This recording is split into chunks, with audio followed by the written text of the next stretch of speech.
Good morning students, कैसे हैं आप सब? बढ़िया होंगे। देखिए, आज अपना सीएमए इंटर का फाइनेंशियल अकाउंटिंग का पेपर हुआ है और ये जो फाइनेंशियल अकाउंटिंग का पेपर है, अगर हम पेपर के ऊपर डिस्कस करें, ओवरऑल अपन डिस्कस करें तो पेपर मॉडरेट है, बहुत ज़्यादा टफ भी नहीं है और बहुत ज़्यादा इजी भी नहीं है। देखा जाए तो सबसे पहले तो अपन बात करें यहाँ पे कि पेपर के जो क्वेश्चंस का लेवल है, केवल एक आधे क्वेश्चन को छोड़ करके मॉडरेट है और कुछ तो बहुत ही इजी क्वेश्चंस है, जैसे कि बैंक रिकंसिलिएशन वगैरह हैं, ठीक है। और एमसीक्यू की बात करें अपन, तो एमसीक्यू की बात करें कि पेपर का सोर्स क्या है, तो मोस्टली जो क्वेश्चंस हैं वो अपने सीएमए इंस्टीट्यूट के मॉड्यूल से ही बने हैं questions. As it is question नहीं है फिगर सहित, बट ये सारे क्वेश्चन आपको मॉड्यूल के अंदर मिल जाएंगे, ठीक है। केवल एक आधा क्वेश्चन जो है वो मॉड्यूल से बाहर है, ठीक है, मतलब है तो मॉड्यूल रिलेटेड ही, लेकिन वो भी आपका मॉड्यूल बेस्ड ही क्वेश्चन है। तो चलिए अपन डिस्कस करते हैं कि इनके सजेस्टेड आंसर क्या होते हैं। हम केवल पार्ट ए पे डिस्कस कर रहे हैं आज कि जो एमसीक्यू वाला पार्ट है उसके हमारे आंसर्स क्या क्या होंगे। चलिए स्टार्ट करते हैं अपन। देखिए, फर्स्ट क्वेश्चन आपका थ्योरेटिकल क्वेश्चन है और ये क्वेश्चन है कि choose the correct alternative. First question है आपका, a company is a going concern if. देखिए, गोइंग कंसर्न क्या होता है? गोइंग कंसर्न अपन मान के चलते हैं कि हमारा बिजनेस लॉन्ग टर्म तक चलता रहेगा, फोर्सेबल नियर फ्यूचर में एंड नहीं होने वाला। तो गोइंग कंसर्न किससे रिलेटेड है? बोले फर्स्ट ऑप्शन आपको दे रखा है, it's a balance sheet show a strong financial position. तो क्या हम गोइंग कंसर्न तब मानते हैं जब हमारी कंपनी की बैलेंस शीट की फाइनेंशियल पोजीशन स्ट्रांग हो। देखो, ऐसा इससे गोइंग कंसर्न का इससे कोई लेना देना नहीं है। फाइनेंशियल पोजीशन वीक भी हो सकती है, फाइनेंशियल पोजीशन स्ट्रांग भी हो सकती है, उससे गोइंग कंसर्न का कोई रिलेशन नहीं है। तो फर्स्ट ऑप्शन हमारा गलत है। सेकेंड ऑप्शन है, it's income statement for the current year shows the huge profit. बोले जो इनकम स्टेटमेंट है क्या वो ह्यूज प्रॉफिट शो करें, यहाँ पे वो गोइंग कंसर्न कहलाता है? नहीं कहलाता बेटा, ये भी नहीं कहलाता। There is no evidence that it will और will have to cease operation within future. बोले नो एविडेंस, बिल्कुल ये हमारा राइट आंसर है कि अगर हमारे बिजनेस फोर्सेबल नियर फ्यूचर में एंड नहीं होने वाला तो हम उसको क्या बोलते हैं? गोइंग कंसर्न कॉन्सेप्ट बोलते हैं। और it is a public limited company, ये भी नहीं होगा। तो हमारा जो राइट आंसर होगा फर्स्ट का वो होगा हमारा सी आंसर होगा। क्लियर आपका ये? चलिए सेकंड क्वेश्चन के ऊपर आते हैं हम। सेकंड क्वेश्चन कह रहे हैं, which of the following error omission are not part of the bank reconciliation process. जब भी अपन bank reconciliation process, bank reconciliation statement बनाते हैं तो बैंक रिकंसिलिएशन स्टेटमेंट किसके हेल्प से बनता है, पहले तो हम उसके ऊपर चर्चा करें। तो bank reconciliation statement is prepared with the help of bank column of the cash book and passbook या बैंक स्टेटमेंट। भाई आपका जो कैश बुक का बैंक कॉलम होता है और जो बैंक स्टेटमेंट होता है, दोनों का बैलेंस कंसेप्चुअली क्या होना चाहिए? इक्वली होना चाहिए। एग्री यहाँ पे, बट दोनों में कई बार क्या होता है? डिफरेंसेज आ जाते हैं, ठीक है। तो उन डिफरेंसेज को टेली करने के लिए हम क्या बनाते हैं? बैंक रिकंसिलिएशन स्टेटमेंट बनाते हैं। तो फर्स्ट ये कह रहे हैं, क्वेश्चन क्या पूछा है आपसे, ध्यान देना, not part of the bank reconciliation process, ठीक है। बोले wrong totalling of the bank column of the cash book. यहाँ पे बैंक कॉलम आ रहा है तो इसका मतलब अगर आपने कैश बुक में बैंक कॉलम का रॉन्ग टोटल लगा दिया तो दोनों का बैलेंस टेली नहीं होगा, तो हमें इसे बीआरएस में एडजस्टमेंट करना होगा, ठीक है। यहाँ पे नॉट पार्ट पूछा है आपसे, wrong totalling of the cash column of the cash book. देखिए, cash column of cash book को हम बीआरएस बनाते समय ध्यान में नहीं रखते हैं अपन, तो ये हमारा बीआरएस का पार्ट नहीं होता है, ठीक है। तो ये हमारा राइट आंसर है। Posting wrong amount in the bank column of the cash book, यहां भी बैंक कॉलम आ रहा है और आपने अगर रॉन्ग अमाउंट पोस्टिंग किया है तो दोनों का बैलेंस टेली नहीं होगा, डेट इज बीआरएस में एडजस्ट किया जाएगा। एग्री यहाँ पे? तो ये आंसर भी गलत हो गया। Omission to carry forward balance in the bank column of the cash book, यहाँ भी हमारा बैंक कॉलम आ रहा है और ये कह रहे हैं omission to carry forward balance. Agree यहाँ पे? तो इसका मतलब इससे भी हमारा bank column of cash book और पासबुक का बैलेंस टेली नहीं होगा, ठीक है यहाँ पे। तो इसका मतलब यहाँ पे कह रहे हैं कि not part of the bank reconciliation process, तो ये जो आपका कैश कॉलम और कैश बुक है इसको हम बीआरएस में कंसिडर नहीं करते हैं, ये हमारे बीआरएस का पार्ट नहीं होगा। ठीक है, नेक्स्ट कर रहे हैं यहाँ पे, विच of the following is true about the financial statement, कौन सा स्टेटमेंट हमारा सही है। देखिए यहाँ पे दो आपको स्टेटमेंट दे रखे हैं। फर्स्ट स्टेटमेंट है यहाँ पे, financial statement give a summary of accounts. Summary of accounts, देखिए हमारी अकाउंटिंग की 3 स्टेज होती हैं, रिकॉर्डिंग, क्लासिफाइंग एंड समराइजेशन। तो समराइजेशन में हम क्या करते हैं कि हमारे जितने भी लेजर अकाउंट्स हैं उन लेजर अकाउंट्स को हम या तो ट्रेडिंग पेंडल अकाउंट में या बैलेंस शीट में शो करते हैं। हमारे जो रेवेन्यू अकाउंट होते हैं उनको हम ट्रेडिंग पेंडल में लेके जाते हैं, और जो हमारे कैपिटल नेचर के अकाउंट्स होते हैं, एसेट लायबिलिटीज के होते हैं, उनको हम बैलेंस शीट में लेके जाते हैं। तो डेट इज यहाँ पे आ रहा है कि summary of the accounts. Yes, trading P and L balance sheet क्या होती है, समरी ऑफ अकाउंट से तो होती है, समराइजेशन प्रोसेस ये तो होती है हमारी ये। तो ये स्टेटमेंट हमारा सही है, ट्रू है स्टेटमेंट। इसी तरह financial statement can be state as recorded facts. Recorded facts का मतलब है हिस्टोरिकल डेटा। एग्री यहाँ पे? तो आप मुझे बताइए कि जो अपन अकाउंटिंग करते हैं वो अकाउंटिंग हिस्टोरिकल होती है या फ्यूचरिस्टिक होती है, आप ये बताइए मुझे। बेटा हमारी जो अकाउंटिंग होती है वो अकाउंटिंग हमारी हिस्टोरिकल अकाउंटिंग होती है। जो भी हमारे पास्ट ट्रांजैक्शन और जो पास्ट इवेंट होते हैं उनको हम अकाउंट्स में क्या करते हैं, रिकॉर्ड करते हैं। तो स्टेट एज रिकॉर्डेड फैक्ट, यहां रिकॉर्डेड फैक्ट का मतलब है historical in nature. Historical in nature, जो भी हमारे पास्ट ट्रांजैक्शंस एंड इवेंट्स होते हैं उनको अपन क्या करते हैं, रिकॉर्ड करते हैं। तो सेलेक्ट द करेक्ट आंसर। तो दोनों ही स्टेटमेंट हमारी क्या है, सही है। तो फर्स्ट कह रहे हैं आपसे statement is correct, statement B is correct, both A and B are correct, none of the above. तो आंसर क्या होगा इसका, सी आंसर होगा, both A and B statement are correct, दोनों स्टेटमेंट हमारे करेक्ट हैं। ठीक है, नेक्स्ट क्वेश्चन है question number 4। Question number 4, X draw a bill on Y for rupees 1,80,000। X ने वाई के ऊपर एक बिल राइट किया है 1,80,000 का, और ये बिल कौन सा है हमारा, म्यूचुअल अकोमोडेशन बिल। एग्री यहाँ पे, mutual accommodation bill.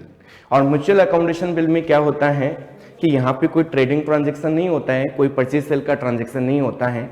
Mutually help के लिए, फाइनेंशियल नीड को पूरी करने के लिए यहाँ पे दो पार्टी, एक पार्टी दूसरी पार्टी के ऊपर बिल राइट कर देती है। ठीक है, इन the ratio of 2:1। In the ratio of 2:1 का मतलब है कि इस बिल को डिस्काउंट कराने के बाद में जो भी प्रोसीड आएगा, नेट प्रोसीड आएगा, उसको एक्स और वाई किस रेशियो में बियर कर लेंगे, 2:1 में डिस्ट्रीब्यूट कर लेंगे। X got it discounted for rupees 169,200, इसको डिस्काउंट करा लिया। एग्री यहाँ पे? तो डिस्काउंट जो है, डिफरेंस अमाउंट जो होगा वो डिस्काउंट आ गया यहाँ पे।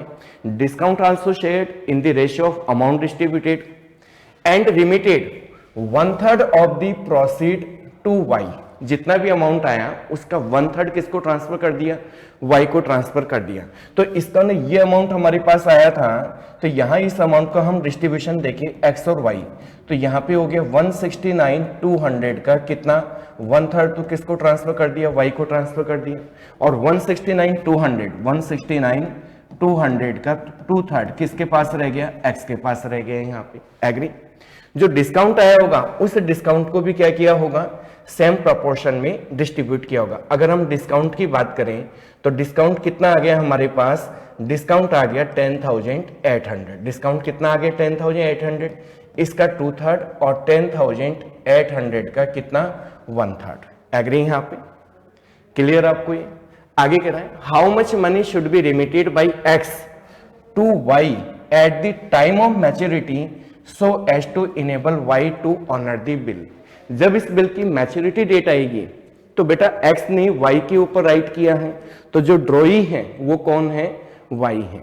मैच्योरिटी डेट पे वाई बैंक को पेमेंट करेगा, ड्रॉई पेमेंट करेगा, लेकिन यहां इनके बीच में कोई ट्रेडिंग ट्रांजैक्शन नहीं था, तो एक्स ने जितना अमाउंट रिटेन किया था, एग्री यहाँ पे, बिल अमाउंट का, पूरे बिल अमाउंट का, तो देखा जाए तो पूरा बिल अमाउंट कितना हो गया हमारे पास 1,80,000, और 1,80,000 का कितना 2/3, और 2/3 कितना आ गया 1,20,000। ये 1,20,000 किसको ट्रांसफर करेगा, y को ट्रांसफर करेगा।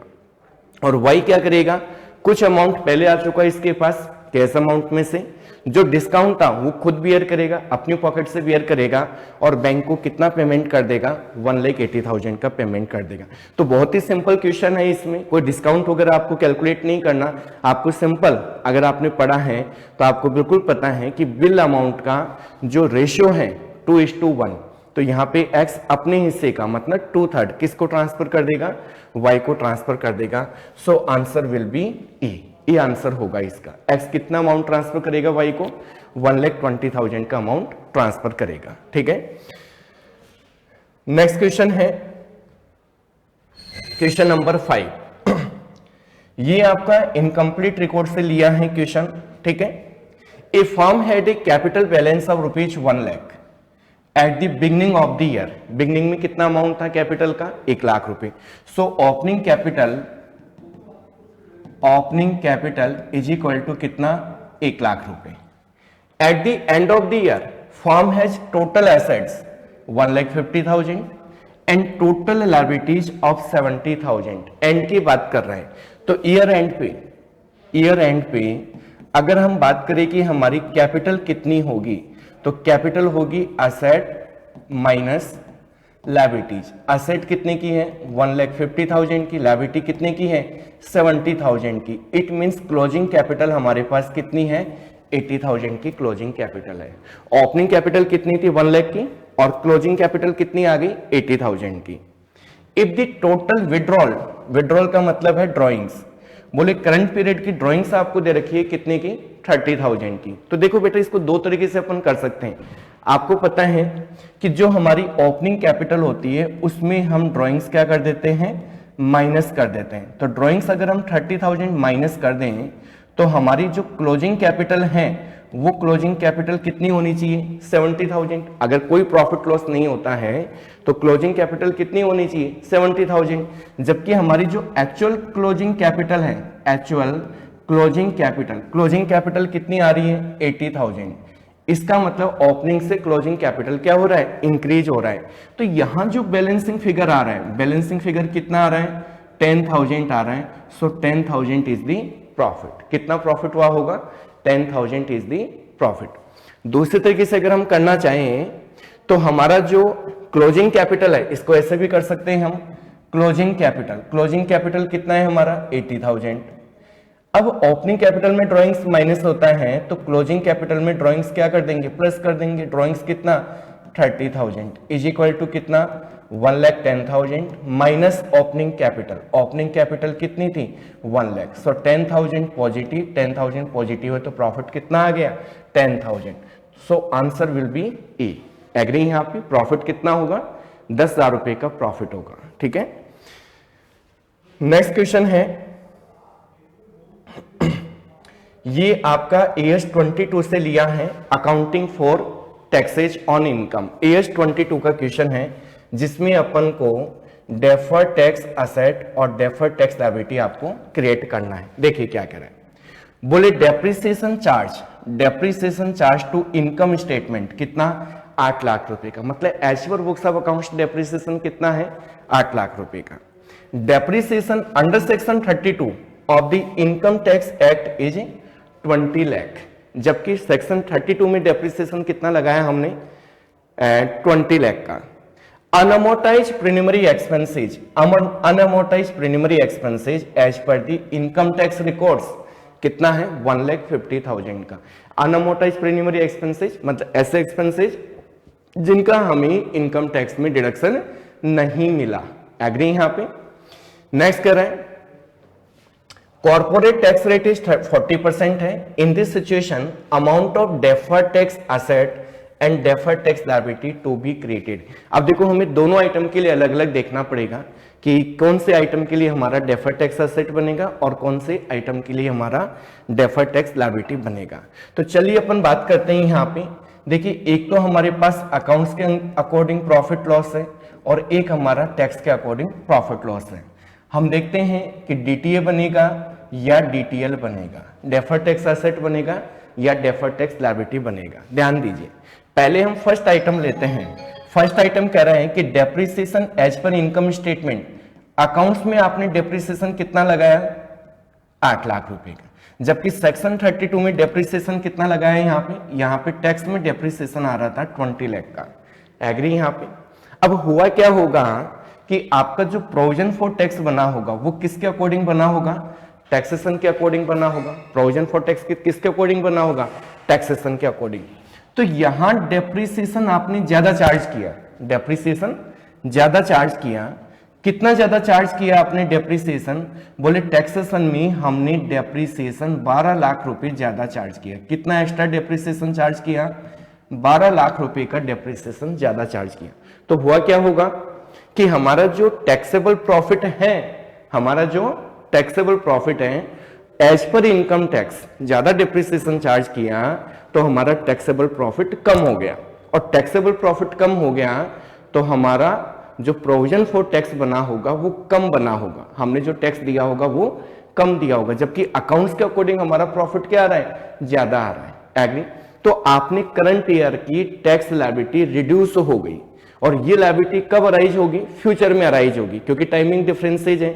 तो आपने टैक्सेशन के अकॉर्डिंग टैक्सेबल प्रॉफिट आपका कम हो गया, आपने टैक्स कम दिया, जबकि फ्यूचर में टैक्स ज्यादा देना है, तो क्या क्रिएट होगा, डीटीएल क्रिएट होगा। और डीटीएल कितना क्रिएट होगा, बोले 12 लाख रुपए से हमारा प्रॉफिट कम हुआ, तो 12 लाख रुपए का tax rate is 40%, that is 4,80,000 रुपए का डीटीएल क्रिएट हुआ।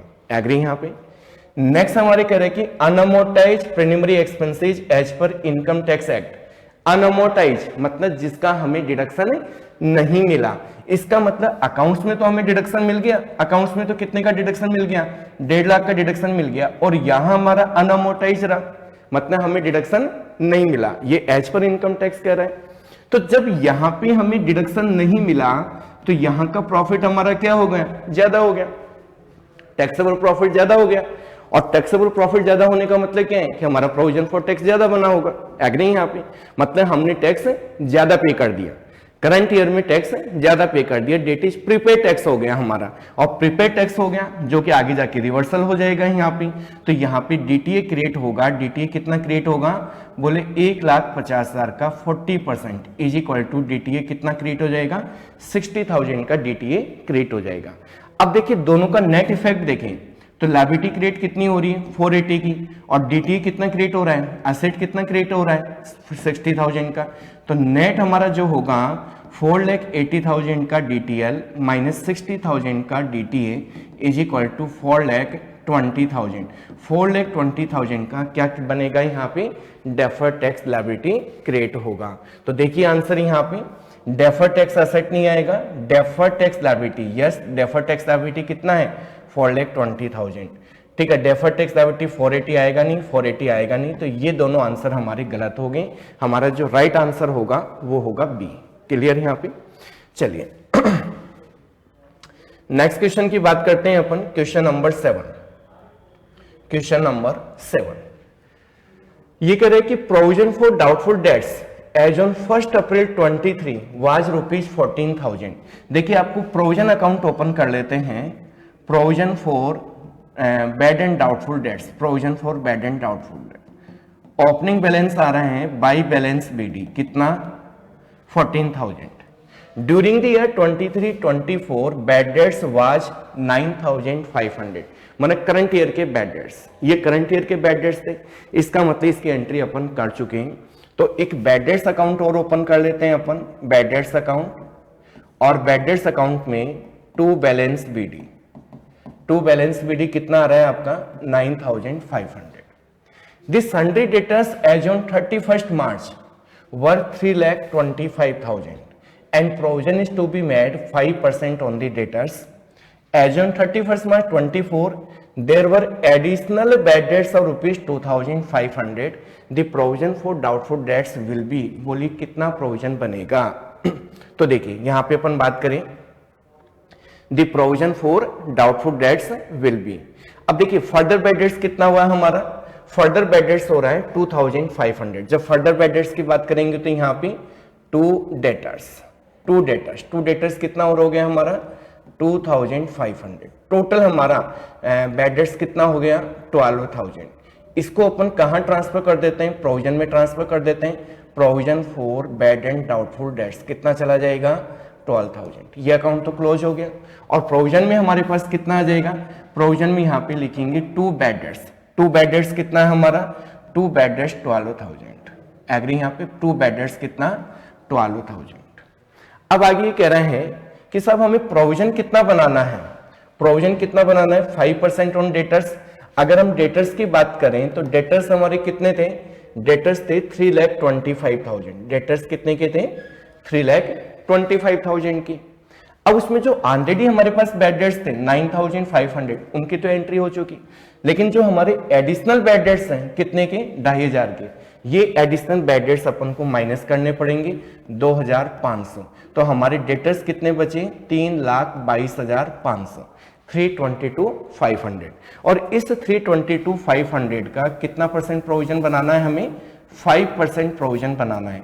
तो 3,22,500 का 5% ये हो जाएगा 16,125 रुपए का क्या बनेगा प्रोविजन बनेगा। तो यहाँ पे जो हमारा प्रोविजन का बैलेंस होगा टू बैलेंस सीडी कितना 16,125। अब 16,125 प्लस 12,000 कितना हो गया हमारा, ये हो गया 16 और 12 28,125। और बाकी जो बैलेंसिंग फिगर आ रहा है पी एंडल से चार्ज कर लेंगे बैलेंसिंग फिगर कितना 28 में से 14,000 माइनस करेंगे तो 14,125। ये पी एंडल्स माने पी एंडल में जाने वाला अमाउंट तो कितना है 14,125। और जो नया प्रोविजन बनेगा, नया प्रोविजन कितना बनेगा 16,125। एग्री यहाँ पे। अब आपको ये पूछा है कि then provision for doubtful debts, बोले करंट ईयर में कितना प्रोविजन बनेगा। तो करंट ईयर में पीएनडल से कितना ले रहे हैं अपन, पीएनडल में डेबिट हो रहा है कितना 14,125। देखिए आंसर एक ही फिगर है 14,125। तो debited to the P and L account कितना 14,125। एग्री यहाँ पे। So right answer is B. Clear आपको। ये question as it is book का क्वेश्चन है, हमने किए हैं ऐसे क्वेश्चन, बहुत सारे क्वेश्चन किए हैं फाइनल अकाउंट के साथ। नेक्स्ट क्वेश्चन देखिए, कॉस्ट ऑफ मशीनरी कितना है 60,000 and life of the asset is 5 years। Annual depreciation on the machine under the SLM is 10,000। आपको डेप्रिसिएशन दे रखा है, क्वेश्चन में क्या दे रखा है आपको डेप्रिसिएशन। बोले scrap value of the machine will be, आपको साल्वेज वैल्यू या स्क्रैप वैल्यू पूछिए, डेप्रिसिएशन नहीं पूछा आपसे। तो जब अपन एसएलएम के अकॉर्डिंग डेप्रिसिएशन कैलकुलेट करते हैं तो cost minus scrap value divide by life is equal to depreciation आ जाते हैं। तो देखिए कॉस्ट कितनी है एसेट की कॉस्ट है 60,000 माइनस स्क्रैप वैल्यू हमें नहीं पता, स्क्रैप वैल्यू पूछे हैं, डिवाइड बाई लाइफ कितना है 5 years is equal to annual depreciation कितना आ रहा है, एनुअल डेप्रिसिएशन इज 10,000। तो आप मुझे बताइए यहाँ x कितना पुटअप करें जिससे कि हमारे पास स्क्रैप वैल्यू आ जाए। बोले यहाँ पे x की वैल्यू कितनी होगी, x की वैल्यू होगी 10,000। तो 60 में से 10,000 अगर हम माइनस कर देंगे तो कितना आ जाएगा 50,000। 50,000 divide by 5 is equal to कितना आ जाएगा 10,000। So x is equal to कितना हो जाएगा 10,000 हो जाएगा। इसका मतलब एसेट की जो स्क्रैप वैल्यू है, स्क्रैप वैल्यू कितनी होगी 10,000। Right answer is the B. Clear आपका ये बहुत ही इजी क्वेश्चन है, कोई टिपिकल क्वेश्चन नहीं है। ऐसे क्वेश्चन अपन ने मॉडल से बहुत किए हैं और मुझे तो लग रहा है कि ये सारे जो एमसीक्यू हैं मॉडल बेस्ड एमसीक्यू हैं। ठीक है, नेक्स्ट क्वेश्चन देखिए, क्वेश्चन नंबर 9। क्वेश्चन नंबर 9 आपका ES2 से रिलेटेड है। एक company deal in the 3 product XYZ which neither similar nor interchangeable at the time of closing of its accounts for the year 23-24, historical cost and net realizable value। आपको यहाँ पे दे रखा है cost और net realisable value of the items of closing stock determined as follows. तो देखिए हम जो ES2 के अकॉर्डिंग स्टॉक का वैल्यूएशन करते हैं कॉस्ट और NRV which ever is lower, cost और NRV which ever is lower. लेकिन यहाँ पे एक चीज और ध्यान रखना कि यहाँ पे जो कॉस्ट और NRV लेते हैं आइटम बाई आइटम लेते हैं। क्या लेते हैं अपन, item by item. Item by item का मतलब क्या है, इन्वेंट्री के हमारे पास जितनी भी यूनिट्स है यूनिट बाई यूनिट। ठीक है, जैसे कि आइटम X है तो कॉस्ट और NRV which ever is loss कितना आ गया 14 यहाँ पे, कॉस्ट और एनआरवी, हिस्टोरिकल कॉस्ट और NRV which ever is lower, दोनों सेम है तो 16, कॉस्ट और NRV which ever is lower कितना आ गया 18। तो अगर हम बात करें तो हमारे इन्वेंट्री का जो वैल्यूएशन आएगा वो कितना आ जाएगा 38 आ जाएगा। कितना आएगा इन्वेंट्री का वैल्यूएशन 38। तो what will be the closing stock, value of closing stock, that is right answer is 38। Right answer क्या होगा 38। क्लियर है। नेक्स्ट क्वेश्चन देखिए, क्वेश्चन नंबर 10 थ्योरेटिकल क्वेश्चन है, बहुत ही सिंपल क्वेश्चन है। In case of a club, that is NPO की बात कर रहा है, excess of expenditure over the income. बहुत सिंपल क्वेश्चन है, सब जानते हैं कि जब हमारा एक्सपेंडिचर ज्यादा होता है और इनकम कम होती है तो उसको हम क्या बोलते हैं, डेफिसिट बोलते हैं। और अगर ट्रेडिंग फर्म होती तो उस केस में हम बोलते हैं लॉस, है प्रॉफिट और लॉस। और एनपीओ के केस में हम बोलते हैं सरप्लस और डेफिसिट। नेक्स्ट क्वेश्चन है, which of these statement is not true. 4 statement आपको दे रखे हैं, नॉट ट्रू फाइंड आउट करना है। बोले accumulated profit and loss, accumulated profit loss, general reserve are transfer to the old partners capital account. Yes, जो भी चाहे एडमिशन की बात करें चाहे रिटायरमेंट की बात करें, जितने भी हमारे एग्जिस्टिंग प्रॉफिट लॉस होते हैं वो सारे किस में जाएंगे, ओल्ड पार्टनर्स के कैपिटल अकाउंट में। तो this statement is true if asset liabilities are to be shown in the balance sheet at the old value। हम जब asset liabilities का वैल्यूएशन करते हैं तो वो नई वैल्यू बैलेंस शीट में आती है आफ्टर एडमिशन या after retirement of partner. But अगर पार्टनर ये चाहे कि हम तो पुरानी वैल्यू पे ही एसेट और लायबिलिटीज को शो करेंगे तो उस केस में मेमोरेंडम रिवैल्यूएशन अकाउंट बनाते हैं और उसके 2 पार्ट होते हैं, हमारे सबको पता है। तो memorandum revaluation account is to be opened, yes this statement is also true. Profit on revaluation is transfer to the capital account of old partner, यहां तक तो सही है, लेकिन ये क्या कह दिया, इन इक्वल रेशियो। क्या इक्वल रेशियो में जाता है, नहीं, वो जो भी उनका ओल्ड रेशियो होता है उस ओल्ड रेशियो में अपन क्या करते हैं, ओल्ड पार्टनर्स के कैपिटल अकाउंट में डिस्ट्रीब्यूशन करते हैं। डेट इज, ये स्टेटमेंट हमारा फॉल्स है। किस वजह से, इन इक्वल रेशियो की वजह से। तो इक्वल रेशियो में डिस्ट्रीब्यूट नहीं करते हैं, ओल्ड रेशियो में डिस्ट्रीब्यूट करते हैं। A revaluation account is a nominal account, क्योंकि रिवैल्यूएशन पे हमारा प्रॉफिट लॉस आता है। Debt is also a nominal account. So यहाँ पे नॉट ट्रू की बात कर रहा था, तो यहाँ पे राइट आंसर होगा हमारा क्या, सी। क्लियर। नेक्स्ट क्वेश्चन देखिए 12, क्वेश्चन नंबर 12। क्वेश्चन नंबर 12 कह रहे हैं, P sent 1000 bags to Q costing 400 each at an invoice price of rupees 500 each। Consignment का क्वेश्चन है। द कॉस्ट इनकर्ड, P के जो एक्सपेंसेज है 4000, कुछ नहीं कर रखा, रिकरिंग है नॉन रिकरिंग, तो कंसाइनर के जो एक्सपेंसेज है वो अपन रिकरिंग मानते हैं, जो कि आपकी स्टॉक वैल्यूएशन में इंक्लूड होते हैं। क्यूस एक्सपेंसेज, नॉन सेलिंग एक्सपेंसेज आपको दे रखे हैं non selling 1000 and selling expenses आपको दे रखे हैं 2000। तो सेलिंग एक्सपेंसेज को तो लेना ही, इन्वेंट्री नहीं लेना अपन को इन्वेंट्री वैल्यूएशन में। 800 bag were sold by Q, 800 bag क्या कर दिए, क्यू ने सेल कर दी। तो कितने बैग सेंड किए थे, 1000 बैग सेंड किए थे, जिसमें से 800 सेल कर दिए, तो रिमेनिंग कितने हैं 200 बैग। आपसे पूछा है what is the value of consignment stock at the invoice price. बोले इनवॉइस प्राइस के ऊपर इन 200 बैग्स की वैल्यू क्या होगी। तो क्लोजिंग स्टॉक की वैल्यू कैसे निकालेंगे अपन, बोले इनवॉइस प्राइस पे कैलकुलेट करना है, तो 200 बैग, इनवॉइस प्राइस क्या थी 500 इच इंटू 500, कितना आ जाएगा हमारे पास 1 लाख का, तो ये हो गया।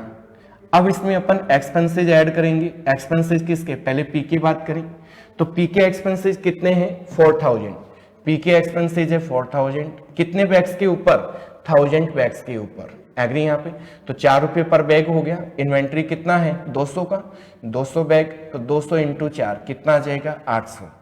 और प्लस इसमें ऐड कर दें हम एक्सपेंसेज किसके, क्यू के एक्सपेंसेज। क्यू के कौन से, नॉन सेलिंग एक्सपेंसेज। तो नॉन सेलिंग एक्सपेंसेज कितने 1000, कितने बैग्स के ऊपर इनकर्ड किए होंगे 1000 बैग्स के ऊपर, इनटू इन्वेंट्री कितने की 200 की, तो 200 ही आ जाएगा। और total value of inventory is 1,10,000। So right answer is a 1,10,000। ठीक है, right answer A. Next question है 13, जॉइंट वेंचर का क्वेश्चन है। X and Y entered into a joint venture to undertake the public issue of ABC Limited. The company invited application for allotment of 2 lakh shares at a rupees 10 per share. Company share issue कर रही है और इन shares का X और Y के साथ underwriting agreement किया है, ठीक है। The issue was subscribe to the extent of 90%। Public ने कितना एप्लीकेशन दे दिया, सब्सक्राइब कर लिया 90%। तो इसका मतलब जो 10% शेयर्स हैं, 10% share will be taken by the underwriters, that is X and Y. Remaining shares were taken by the Y. They agreed to share the profit and losses in the ratio of 2:3. The shares undertaken by X and Y were subsequently sold at a premium of ₹40. अब देखो, अगर हम profit loss की बात करें तो profit loss क्या होगा कि X और Y को मिलाकर के कितने शेयर्स मिले होंगे, बोले 2 लाख शेयर इशू कर रही थी कंपनी, 90% सब्सक्राइब हो गया तो कितना लिया होगा, 10% शेयर्स लिए होंगे, इज इक्वल टू कितने शेयर्स लिए होंगे, 20,000 शेयर्स लिए होंगे। एग्री यहाँ पे 20,000 शेयर किस रेट पे परचेज करे होंगे, 10 के रेट पे परचेज करे होंगे। हाँ, उन्होंने बाद में किस प्राइस पे सेल कर दिया, 40 पे सेल कर दिया, तो एक्स और वाई का प्रॉफिट कितना रहा होगा, ₹30 पर शेयर। कितने शेयर्स पे, 20,000 शेयर्स पे। क्वेश्चन क्या पूछा है, देखिए बहुत सिंपल क्वेश्चन पूछा है, how many shares were undertaken by the x और वाई। कोई प्रॉफिट लॉस नहीं पूछा है आपसे, किस रेशियो में एक्स और वाई शेयर कर रहे हैं, ये नहीं पूछा, दोनों का कंबाइन पूछा है। बोले how many shares undertaken by X and Y, बोले एक्स और वाई ने मिलकर के कितने शेयर्स लिए होंगे, बोले एक्स और वाई ने मिलकर के, क्योंकि मार्केट में सेल कर दिए यहाँ पे, तो एक्स और वाई ने मिलकर के कितने शेयर्स लिए होंगे, 20,000 शेयर्स लिए होंगे। सो राइट आंसर इज 20,000 से। हाउ मेनी शेयर्स पूछे हैं यहाँ पे, एग्री, यहाँ पे अमाउंट नहीं पूछा है। चलिए नेक्स्ट क्वेश्चन करते हैं यहाँ पे, question number 14, match the following.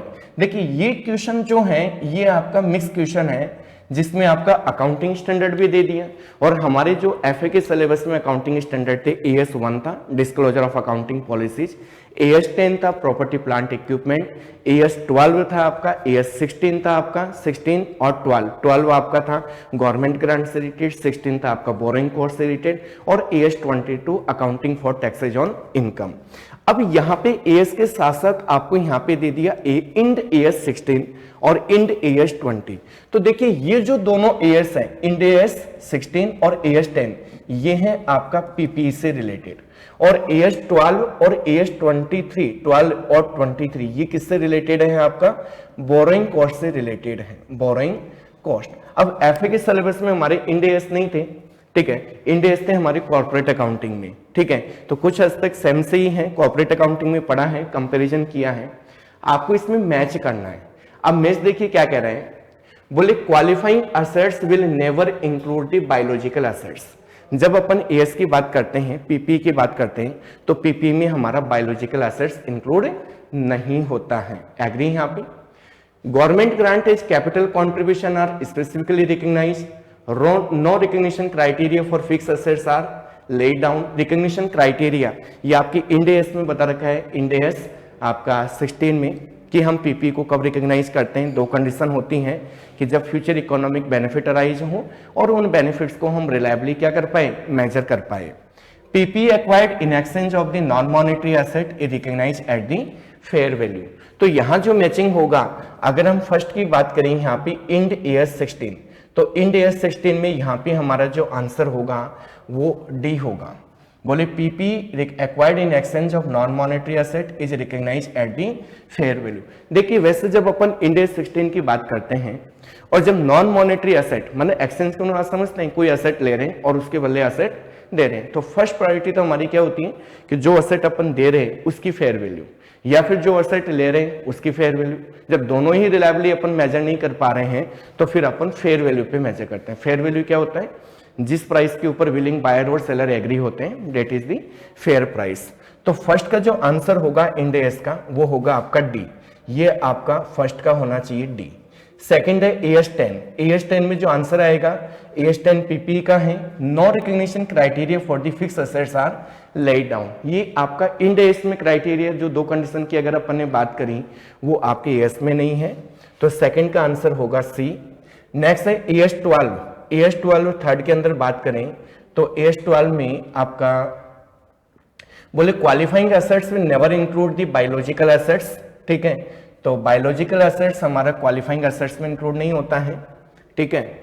और इंडेक्स 23 में हमारा बोरोइंग कोर्स से रिलेटेड है, बोले government grant as capital contribution are specifically recognise. Capital contribution है, प्रमोटर्स का जो कंट्रीब्यूशन है transfer directly to the capital reserve, ठीक है। तो इसका जो आंसर होगा मेरी ओपिनियन में, जो आंसर इसका मैचिंग का, वो हमारा आंसर डी होगा, ठीक है।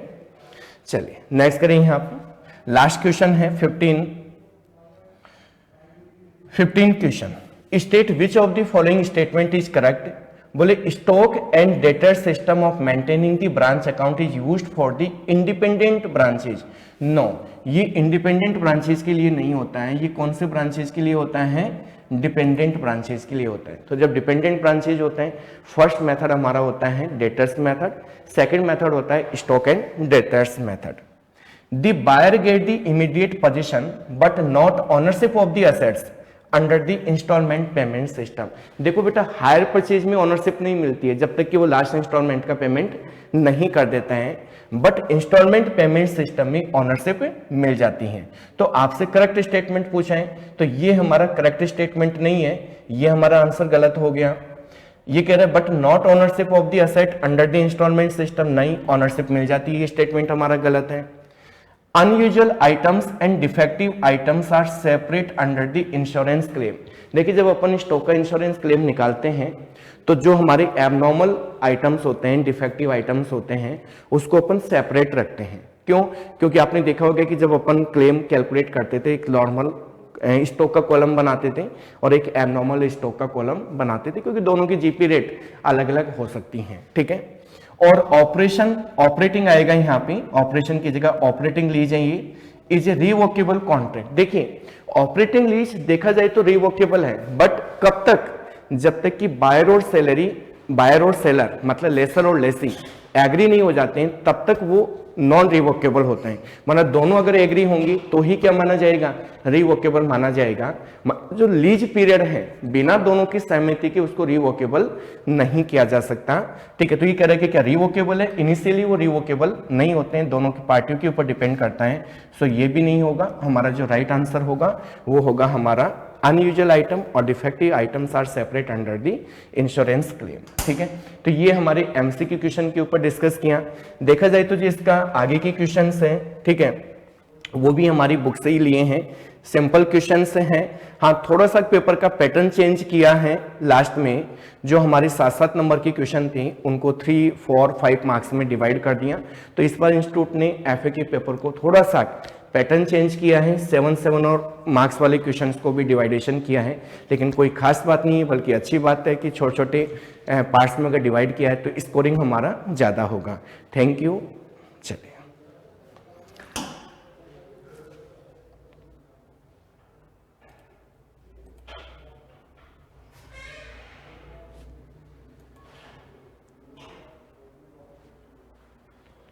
बंद कर दो। कहाँ से हुआ?